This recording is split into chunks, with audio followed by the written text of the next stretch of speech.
Hi, my name is John Pisto, and I've been a chef most of my life. I started in this business when I was in my 20s, and I'm one of the few people that I have never had another job. I fell in love with this business early on, and I stuck with it. While I was in my third year at a 2-year college, not knowing what to do with my life, I had a cousin up in San Francisco that had a deli, Hofbrau, where they serve hot pastrami, hot corned beef, all made on the premises, real nice. And he needed some help, and I went up and helped him over a weekend. And I absolutely fell in love with that business because I love the thought of people coming up to me and then making them a sandwich and then them being very happy about it and telling me, thank you, the sandwich is delicious. That stuck with me. And after I was invited to go up there, we moved up, and I spent about a year with him, and then we sold it. But I wanted to get into cooking, and the only thing I've ever done before was I did some commercial fishing. When I was in high school, I went up to Alaska, commercial fished up there. I thought I was going to be a fisherman. And after 1 year, spending 3 months up in Alaska, living on a 32-foot boat and using a bucket as a toilet, I said, that's enough for me. I'm not going to do this. So that's how I ended up going to the chef school. And when I graduated from that was in Monterey, and they had I think it was about a 14-month program, and it was, I think it was Cornell University. They modeled it after that, and we had all these chefs from the cruise lines as our instructors, and it was very, very good school. And I really knew then I found what I wanted to do. And after I graduated from there, I went to be the night chef at the Golden Tea restaurant, which is still there. And the people that owned it had this magnificent idea. Now talk about ideas. These guys got what are now called tri-tips. Those days we called them the triangles. That cut of meat was used for hamburger. All they would do is make hamburger out of it. Well, these guys developed a system, and I remember we were paying 19 cents a pound for it, where they would cut steaks off of it and then butterfly the end of it, and that would be a pepper steak where they would load it up with bell peppers and onions and mushrooms. And the big steaks were called champagne steaks. Small steaks were called steak sandwiches. And we sold a champagne dinner for two for, I believe, it's $14.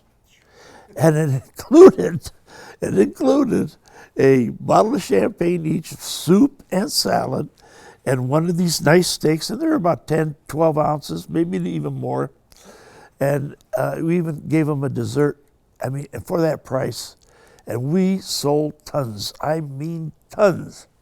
I stayed there about 3 years, and I got tired of that. And my father, being a tailor, being his own boss, he always would tell me, John, get off on your own. Do something you want to do. Do it for yourself. So about that time, the British invasion hit the United States. And the Beatles and everything English became very, very hot. And I thought to myself, English fish and chips. I think that's what I'm going to do. I'm going to open a little shop and make English fish and chips. So I looked around. I found a place on the wharf. It was just a small place, I think about 600 square feet. And I started selling English fish and chips. And I got written into these travel books. And pretty soon I had people in line to eat English fish and chips. I mean, it was amazing. Now, in those days, it was $1 for 2 big pieces of fish, big thing of chips, which is French fries, and beers were 25 cents. And I tell you, we'd go through lines of people. I mean, very, very, very popular. And we sold some other things. And after about 3 years, my girlfriend at the time, who is now my wife, I'd go home and she had this cat. And when I'd go home, the cat would run to me and then he'd start licking all the juices off my clothes because he smelled, my head's over a fryer and I'm dipping it and throwing it in. I mean, I'm doing this all day. And I fit the oil in my hair and everything. This cat just wouldn't leave me alone. He just licking and licking. And I started getting a cough, I think from sitting over the deep fryer for so long. I said, I got to get out of this. So one day I woke up and I says, you know what? I'm going to start a dinner house. And I had no idea what to do and how to start. And Cheryl and I start talking about it. And luckily her brothers were all carpenters. However, I needed to get serious about what I was going to do. So we start looking for a place to start a restaurant. And in the back of my head, I kept thinking about Woody Guthrie had a movie out called Alice's Restaurant. Now that was quite a few years ago, but it was a place filled with plants, and everybody was eating very healthy foods then, or trying to eat healthy foods, I should say. And I said, I want to kind of do it after that, and all the interior wood and make it very jungle-like. And so we started working. Took us 6 months. We found the place. It was right next to the Sardine Factory restaurant, and I talked with the owner of the property, who happened to be Ted Ballesteri, and who was the owner of Sardine Factory, and we struck a deal, and they had a bet that I would never open the place. But he had faith in me. He said, "His kid's gonna do it. That kid's gonna do it." So we start working. We opened the restaurant. I had a kind of a hippie, not a hippie, but our menu was, I was using whole grains then. I was trying to use native thing. I know I had a buffalo stew. And the name of the whaling station came about because in Monterey there is an original old whaling station, which I tried to get from the city. And they took one look at me with my hair. They said, "Hey, kid, don't bother us." I said, "Hey, you son of a guns. I'm going to find a place and I'm going to call it the whaling station." And that's what I did. And the decorations we did around it, we kind of made it look like an old building. So anyway, defiant. Never did like government. Never did like being told. So anyway, we got the thing going, opened it up, and all my friends, all long hairs and stuff. Well, they didn't have a lot of money, so I didn't have very many customers in that day. So I said, it wasn't working too good, and I said, I think we got to change it. Got to change the concept a little bit. So what we did was mainstream it a little bit more, put seafood, put steaks on it. And then I put my own style into it. I think what's interesting is I took this gamble without even knowing basically what I was doing. I know I had to sell a house, I had to sell a car. I had something like $50,000, and I was sleeping with my girlfriend Cheryl at the time in her house, and she worked real hard too. We really busted our butt. I mean, I worked lunch and dinner, And it was rough going. It was really, really hard. However, as we changed our menu, see, we opened in about 1970, and I wanted to learn more about cooking, so we had some relatives that were in the south of France. I contacted them, and they invited me over to maybe if I could work in some of the restaurants, get some new ideas from the south of France and incorporate them into my menu. And what I noticed there was that they were using all local ingredients. I mean, everything, and it was all very seasonal. And you look at the wine list, and the wine list was just wines from the area. And I said, geez, we don't do that in Monterey. I mean, the wine list is all over the place. I mean, at the time, this is an interesting figure. There were only 240 bonded wineries in California back in the early 70s. And now there are, I think, thousands. I mean, we were on top of our wines because I got to know all these guys on a personal basis because they were trying to sell their wines too. American wines hadn't hit the international scene yet, or even national scene as far as that goes. And so what I started doing was start using local ingredients, and I got rid of all the foreign wines, just put Monterey, or just California wines. And everybody says, you're crazy. I said, no, it's going to work. And then I got this idea of using an artichoke as a starter. That's very local. And using all the local fish, and really making it a local restaurant from the products that we had around us. Well, we started off pretty good. I changed the menu. It went real well. We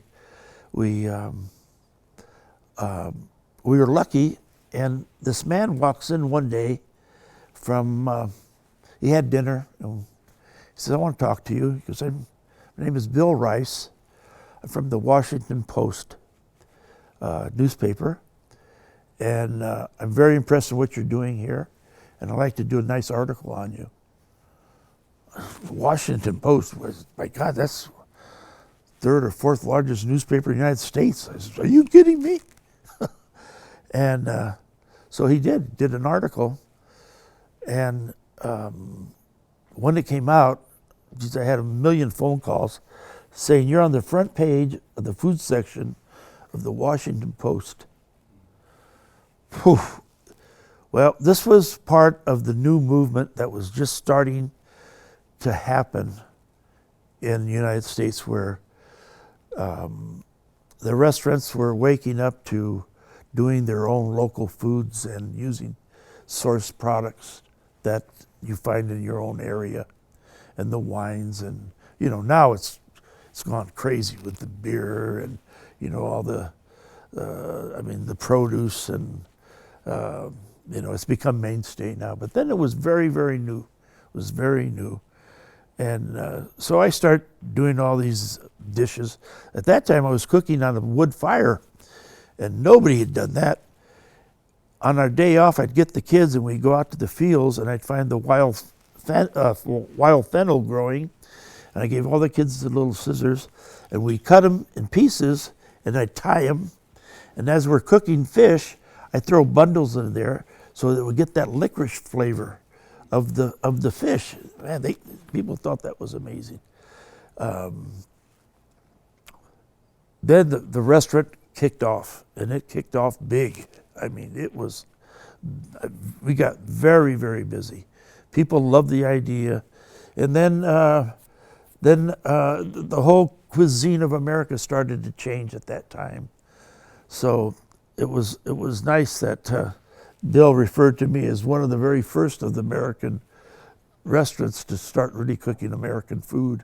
He says, one of the real founders, which I felt was very pleased to hear that. And he became a very close friend of mine. And at the end here, we traveled a lot together. I would be a celebrity chef on the ship, and he would be the wine expert. We'd give classes, and yeah, we traveled several places and had a ball. When I think back and try to figure, you know, I consider myself, first of all, luckiest man in the world. I really do. I was very, very, very lucky. But also, the biggest driving force in my life, I believe, was my passion. And when I found my vocation in life, and I said, I'm going to be a restaurant owner, chef, and I mean, I really, really got into it. I would not hear, no one can say you couldn't do it.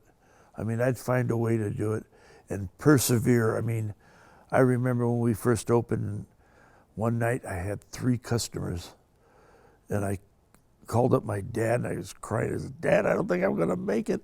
I think I made a mistake. He says, oh, stay in there. You can do it. I says, but I don't have enough money for payroll. He says, okay, I'll lend you some money. And I didn't ask him for any money. I used everything that I had, all my possessions, I put it out. And luckily, after he loaned me that money for the payroll, little by little, it took me 5 years to pay everything off. And at the end of 5 years, the accountant calls me up and he goes, I just want you to know, at the end of the year, you've got $50,000 in the bank. I says, holy smokes, that's the first real profit. And little by little, it got better and better and better and better. And you know, the passion can come to you not only, with me it came into the restaurant business and cooking. I should say cooking, because I'm retired now. I'm cooking more now than I did when I was in the restaurant. I mean, right now I'm into canning all kinds of, natural fermentation stuff. I'm making my own prosciutto, my own all kinds of different kinds of Italian cold cuts, pancetta, and several other things. And I mean, my house is a factory. If you go to my kitchen now, I have a restaurant kitchen at home, and it looks like a restaurant kitchen, and it smells like a restaurant kitchen, believe me.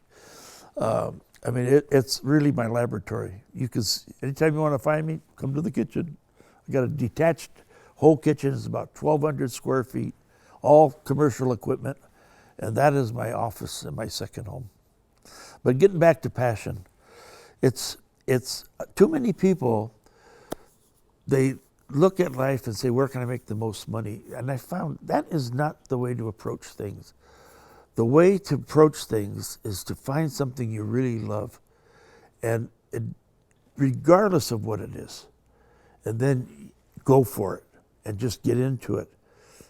You will find that because of that, you will succeed. And then the money comes as the second bonus, so to speak. And all of a sudden you look forward to going to work, you hate going home, and you just want to be there all the time, just doing things. That's called passion. You're never tired. You always want to try new things, and believe me, you will succeed beyond your wildest dreams. I never, ever thought in a million years that thank God that I'd be as successful as I've become. And I owe it all, of course, to, it's a tough life. Restaurant business is a way of life. It's not a job. You think food, you sleep food. Your friends are all foodies, that you're into either the wines or the food. When you travel, it's always about food. I mean, it is a way of life. When you get that passionate about anything, then you know you're on the right track, and you will succeed. And you don't have to be the smartest guy in the world. I was not very good in school. I was average student. I did not like school. In fact, I didn't like school, period. And but when I found the restaurant business, that changed my whole life. So after about 8 years, we were just cranking along, very busy, lines out the door. And I had a nephew, and my accountant wanted to get in the business. So I says, you know what, we're going to open another restaurant. And by this time we had plenty of cash. And I know I wanted to go back on the wharf. So we found somebody that was willing to sell, and we bought it, and we named it Domenico's, after my nephew, who would be managing partner. And I thought that had a nice ring to it. Domenico's on the Wharf was the name. And I think that we opened about 1980, 81. And we were going to do a new concept. The Wharf in those days were a bunch of deep fry houses. Everything was deep fried. They had a flat grill that they used for grilling the fish. You know, the ones you know what a flat grill is? Just a place you see in a breakfast house. You know, they do the eggs and they do the hash browns. That's what everyone used to grill fish. And very terrible wine lists. I said, you know what we're going to do? We're going to make a white tablecloth restaurant on the wharf. Okay. Sure enough, we opened it. White tablecloths. I had all the waiters dressed beautifully. We did a lot of table service. And that place took off like a rocket. I mean, we couldn't keep up with it. It just jammed. After the first year of business, everyone got their money back on the investment. The chef got a Corvette. My partner Dominic got a Ferrari. The accountant got a Mercedes, and I bought a Maserati. I call it Maserati, but it was a Maserati because those cars, that 85 Maserati was an absolute piece of junk. I tell you, it really was bad. But anyway, we all bought nice cars. Everybody paid off. We were just sailing. I mean, we were just very successful. Why? This is very important. Do not copy. Do things on your own with your own pure thoughts. I didn't want to be like anyone else. I always wanted to be different. My menu always had to be different. The foods I experimented was always different. People were going, what the hell are you doing? I remember we brought blackened fish when it hit the country. Bill called me from New Orleans, and he says, John, I got to tell you, there's this guy that's doing this dish called Blackened Redfish that, man, you better get onto it because this is going to be big. And I said, okay, I'll try it. And we tried it. I got some of the spices from Paul, actually. In fact, we did some cooking with him later on in life. And I put it on the menu. Holy mackerel. It went like gangbusters. You know something? And it's still delicious. A piece of blackened salmon is still absolutely delicious. You know, you never get tired of it. At least I don't. So, you know, doing these kind of things, being the first in everything, that passion really drove me to do a lot of different and new things. Then I wanted to learn more, and I said, I got to go to France. So I got in touch with the relatives, and we had a lot of help from a man called Antoine Mercurio. And he put me in these restaurants, and so I could observe and learn more about the southern France style of cooking, which would be perfect for Monterey because their most popular items are thyme, garlic, tomatoes. You know, that's the heart of the Provence cooking. I said, man, that's Monterey, it really is. So we brought stuff back from there, bouillabaisse and stuffing whole fish and stuffing it with sausage and spinach and roasting nice raw cods like this, and then served at the table, which is very delicious, still is. And introducing all these new items, and like I said, Domenico's, boom. We had a barbecue wood burning pit in there too. All the fish cooked on oak. And that place, gangbusters, still doing well. Still doing very, very, very well. We made our own pasta, made our own raviolis there. Invented a dish called pasta capri that was the most copied dish at the time. Everyone tried to figure out how we cooked it. They could never figure it out.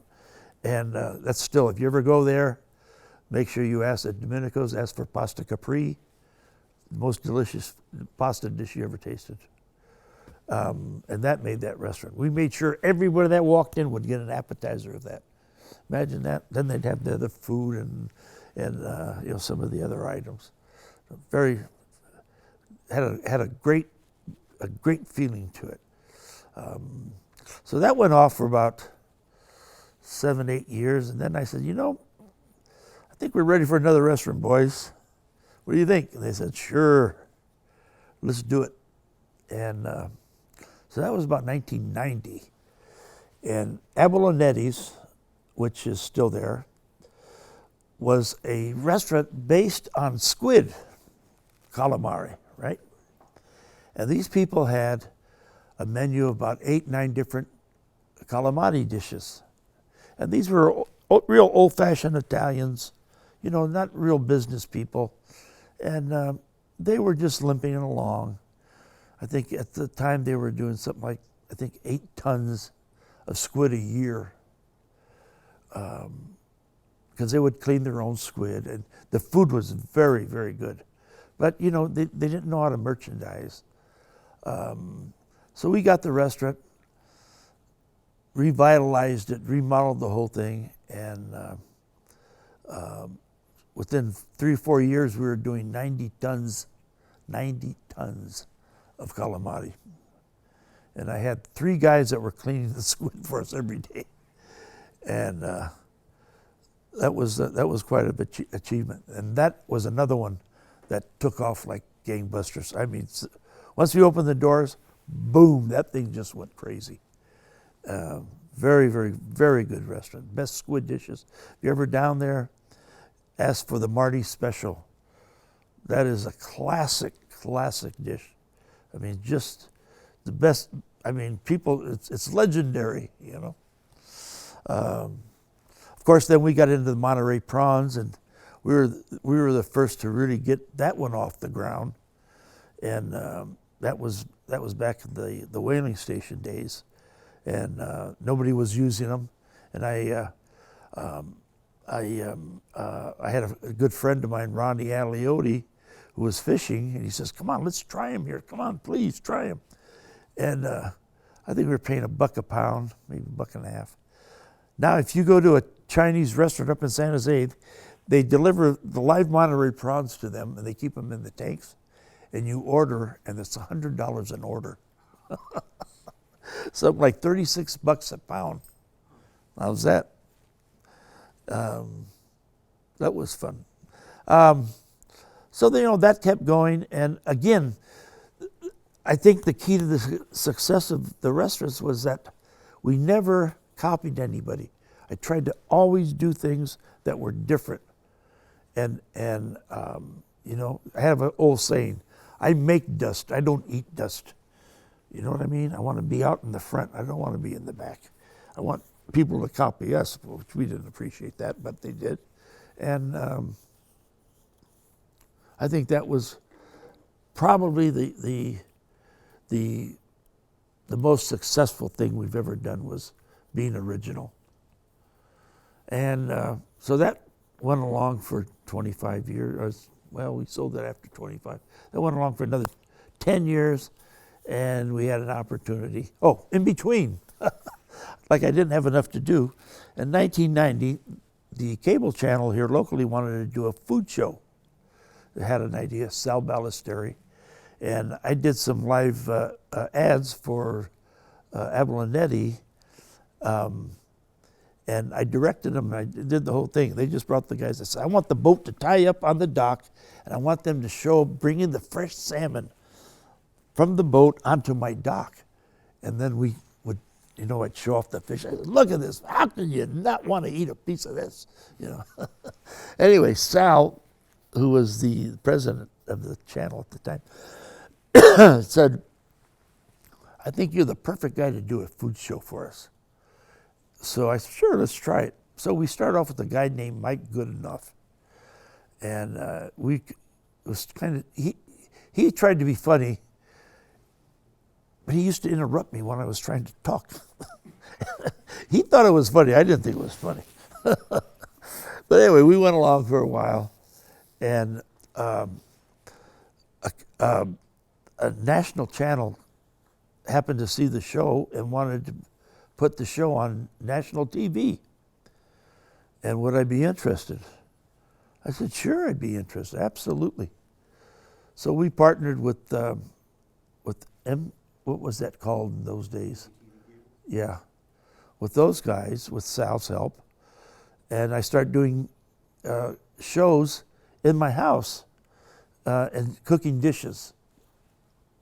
Just doing different kind of Monterey's Cooking. In fact, that was the name of the show, Monterey's Cooking. That ran for 25 years. We just stopped doing it a few years ago when I retired. But that graduated into a whole nother idea of starting to travel.